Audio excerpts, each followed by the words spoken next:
What's up, guys? My name's Renegade, and welcome to RGR. Today, I will be reviewing and rating. Alright, today I'll be talking about Lies of P. Now, this will be my first Souls-like that I review on this channel, and I'm not a die-hard Souls-like fan. I'm not like one of the hardcore guys that, want to speed run it or play it over and over again. I usually play it through once and that's it, and I use summons. I know that is a cardinal sin for the hardcore Souls-like players, but I don't like to suffer too much, so I use summons when I can, when I need to get by. I don't want to mess around with spending 5 hours on one boss, So I need all the help I can get. I'm sorry, I'm 27, getting old, so I don't have the lightning fast reflexes like I used to. So I got to use the summons. So let's get into it. We have gameplay. Lies of P, it's very solid among Souls likes that I've played, which I mean isn't really too crazy amount. Played Bloodborne. I've played Elden Ring, as has everybody else. A few more niche Souls likes, like Thymesia, and yeah, I'm not a hardcore Souls like fan, but I do play them and I do enjoy them.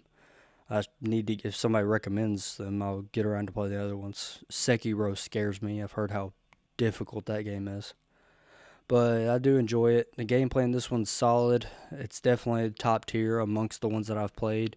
Heavily relies on parrying, which I have no real problems with. To get high damage output in this game, you really need to lock in on the parry system. You need to learn it for sure. Just dodging and hitting doesn't really, you know. To fight the bosses, you need to lock down the parries and lock down the timing, which it's a great system to me. It adds a little skill level in there. But I gave the gameplay an 8 out of 10. No multiplayer co-op to speak of. The summons, you just summon NPCs. But as far as I could tell, you can't play co-op in the traditional sense of other Souls-likes where you can summon in your friend. You just summon in NPCs.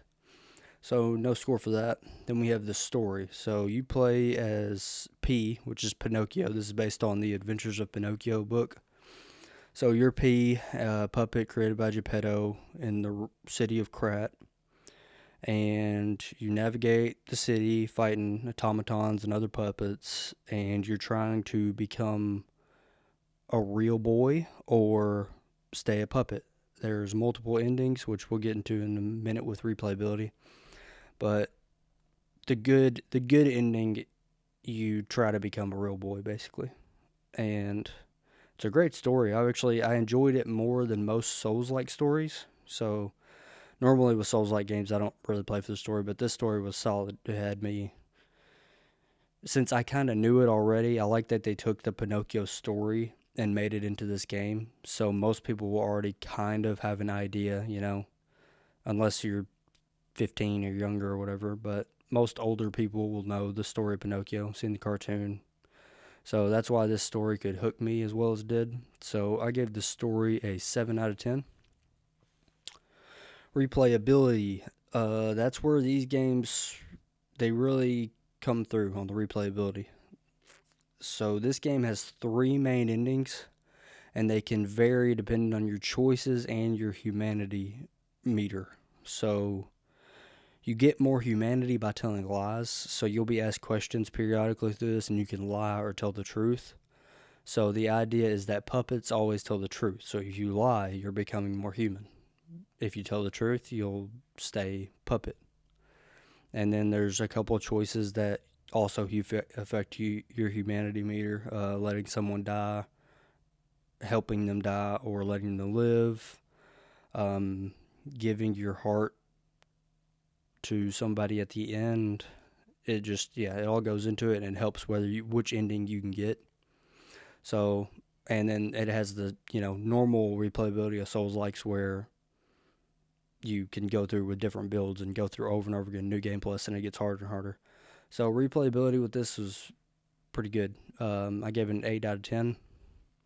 Monetary value. So this game, goes on sales periodically and stuff, but and as of right now, it's on sale for 30 on Steam, but that ends. So its regular price is still at $60 without a sale, which I think is kind of crazy for a game that came out in 23. Just my opinion. You could have different opinions on that.